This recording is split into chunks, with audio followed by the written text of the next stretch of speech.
O Isou que lutou no incidente das ruínas é o Isou novo ou é o Isou antigo? O X atual, ele tem dupla personalidade? A Loli é capaz de fazer bonito no torneio? O Li Lin vai ter mais destaque? Essas são algumas das perguntas que eu recebi, tanto no TikTok quanto aqui no YouTube, e eu vou fazer aqui algumas respostas de algumas dúvidas que surgiram.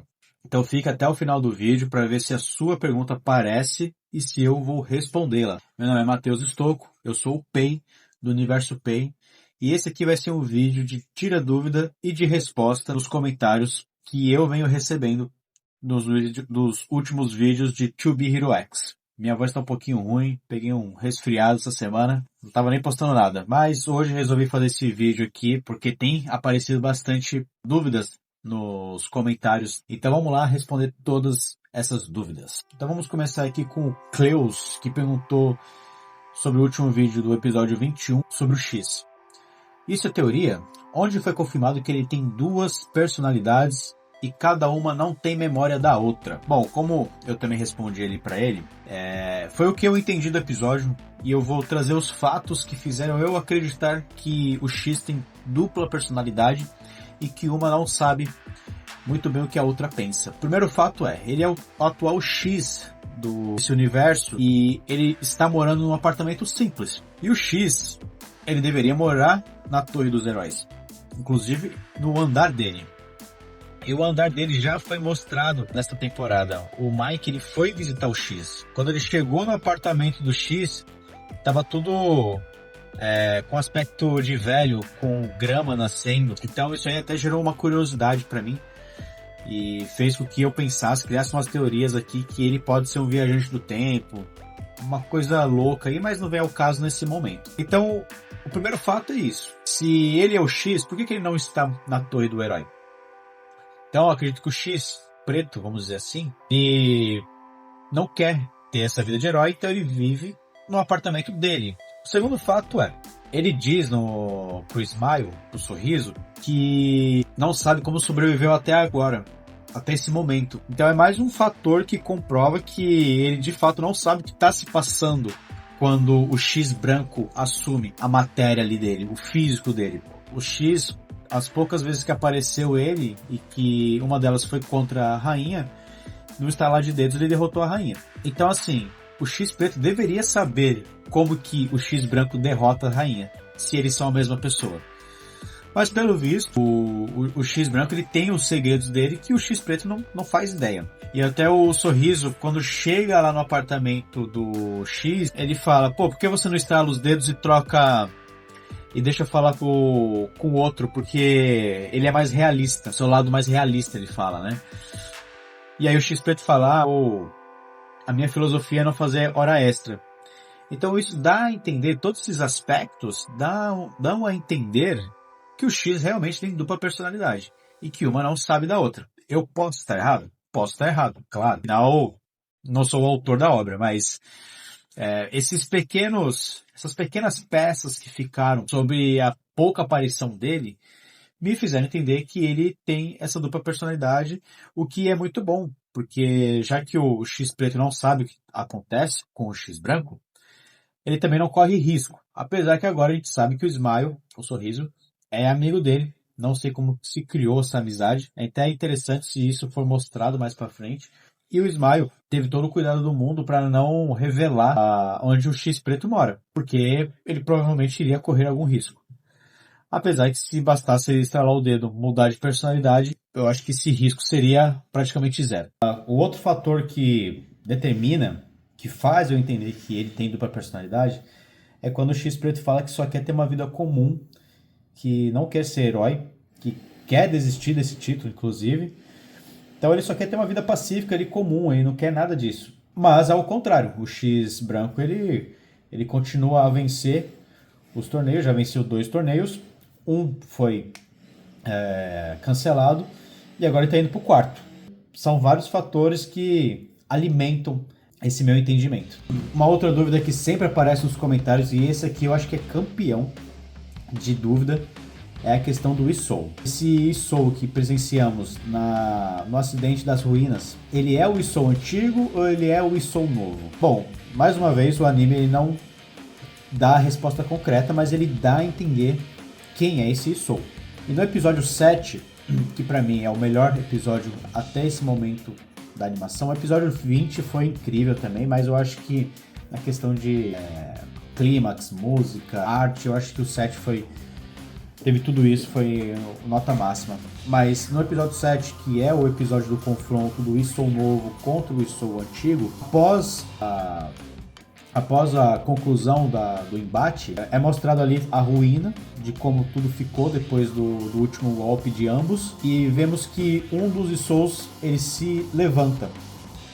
E aí ele está um pouquinho distante, ele está de costas ali na cena, mas se você se aproximar da TV ou tentar dar um zoom, se você estiver vendo pelo celular, você vai ver que o formato do cabelo ali é igual ao do Yanjen, que é o Isou novo. Então tudo indica que é o Isou novo que assumiu ali, que derrotou o Isou antigo e agora que está fazendo tudo que o Yan está pedindo a ele, está mandando para ele, né? Ele foi manipulado pelo Yan e parece que ele de fato quis se livrar de todo tipo de sentimento e agora se tornou uma máquina, vamos dizer assim, uma máquina mortífera, entendeu? E é o Yanjen sim. Não tenho dúvidas sobre isso. Vou comentar aqui, cadê? Terremoto Gamer comentou: apanhou mais que o Vitória contra o Flamengo, falando do Dragon Boy. Pô, eu não posso falar muita coisa, meu time perdeu de 6-0 do Vasco, então não posso falar muita coisa não. Mas o Dragon Ball ele fica mais forte quanto mais apanha, viu, gente? Quem dera, né? Pô, se meu Santos ficasse mais forte depois de levar 6-0, no jogo seguinte perdeu de novo. Tá complicado, viu? Futebol, tá complicado falar sobre futebol aqui. O Arruda 2004 comentou: mas afinal, essa armadura dela, da Loli, não anula o índice de confiança também? Qual seria o poder dela? Essa pergunta foi ótima, porque se a armadura dela anula o índice de confiança dos demais heróis, principalmente os que ela está enfrentando, não deveria anular o poder dela também? Mas aí que tá o ponto, porque a Loli, ela é especial, assim como o Lin Lin é especial também. Pode ser que tenhamos outros personagens com essa característica, mas até o momento eu só consigo lembrar e só consigo pensar no Lin Lin e na Loli tendo essa característica diferenciada, porque ambos não dependem da confiança. Nem a Loli depende da confiança, nem o Lin Lin depende da confiança. Vamos aos fatos. O Lin Lin, quando ele mostra para o mundo no episódio 4 que ele não é o Nice e a confiança dele começa a cair, ele supera os limites e aí depois ele tem sim o pico de confiança, o pessoal começa a torcer por ele ali, mas ele supera os limites, principalmente da confiança, para ficar mais forte e derrotar o vilão, o Olho Maligno, se não me engano é o nome dele. E a Loli, ela tem um pequeno índice de confiança, mas como eu falei, ela é uma herói recém-criada.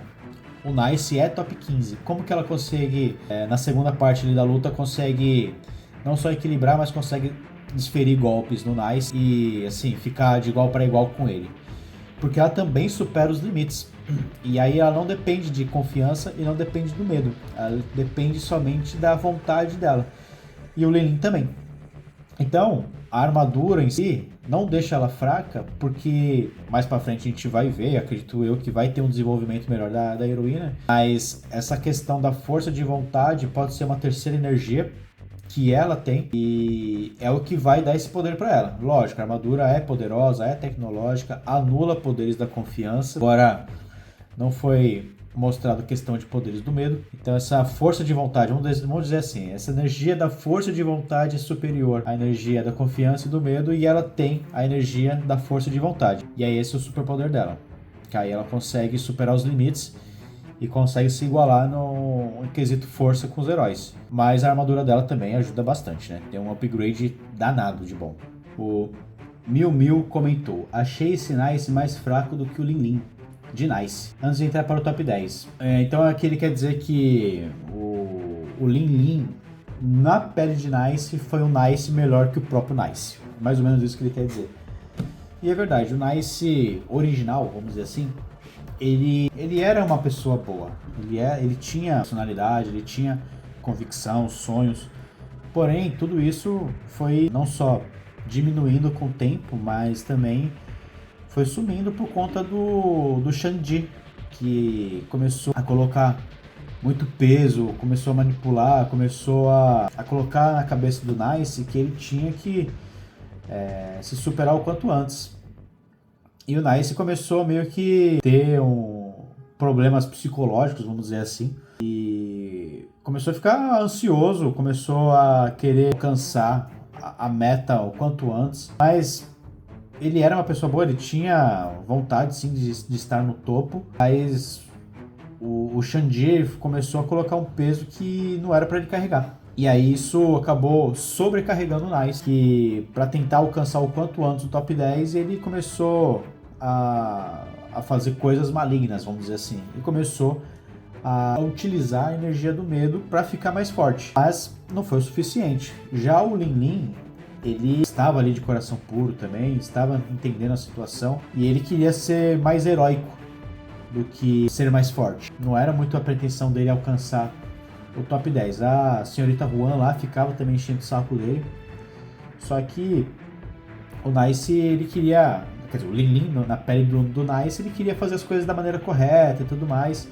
Tanto que, para salvar a Xiao, ele não tem medo de mostrar quem ele realmente é. E ali a gente vê a verdadeira força do herói.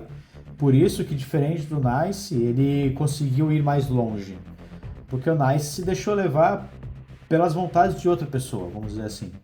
O Lin Lin não. O Lin Lin agiu conforme o coração dele pedia. Bonito, né? Billy Bosta comentou. Cara, Billy Bosta, velho. Eu torci muito pro Nice. Menina chata, cê é louco. Chata desde a primeira aparição na minha visão. Pior heroína apresentada até agora. Fora que, tecnicamente falando, ela, além de enfraquecer o Nice, anula a força dele e aumenta a dela por causa da armadura. Esse foi... O pessoal comentando aqui que a Loli foi chata. O arco dela foi o mais fraco mesmo. Eu também acho que foi o mais fraco. Foi uma apresentação bem ruinzinha. Bem ruim mesmo a apresentação da Loli. Ainda levou 3 capítulos, né?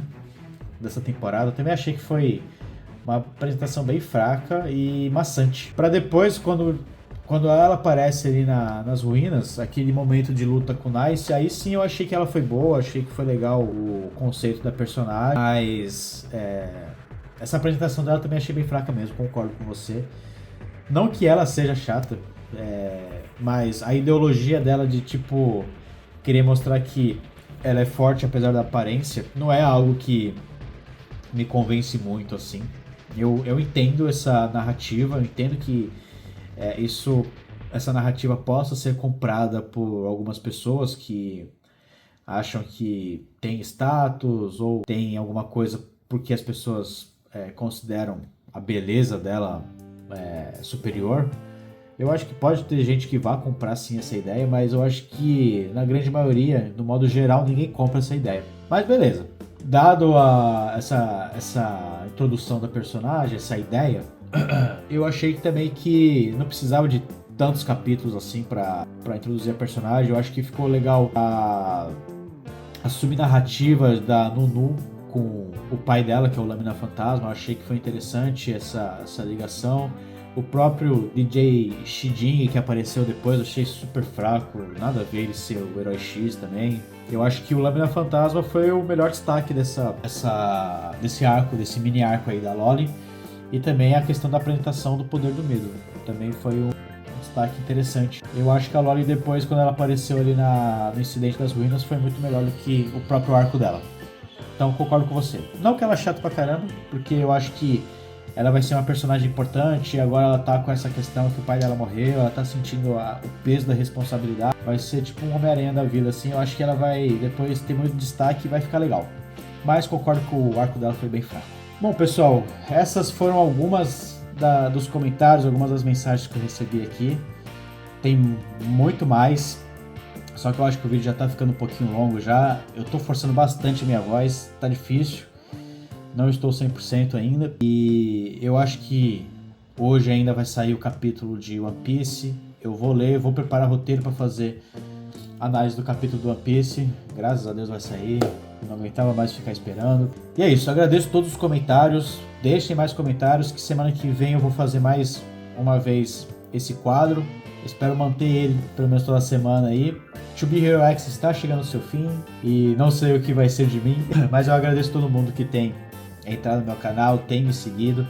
Cara, é uma realização de um sonho. Eu bati 100 inscritos na semana passada. Eu pensei que em 10 meses eu ia conseguir esse número, eu consegui em 3. Eu vou falar um pouquinho mais dessa evolução do meu canal. Hoje já tô com 126 inscritos, depois de ter batido 100 inscritos na semana passada. Tem crescido bastante. Tô com o objetivo de chegar aos 500 até abril do ano que vem, os 500 inscritos. Vamos ver como vai ser. Então só tenho a agradecer a todo mundo que tem acompanhado, que tem me ajudado também, tem dado os toques. E espero melhorar cada vez mais com responsabilidade e com dedicação. Muito obrigado, até a próxima. Fui!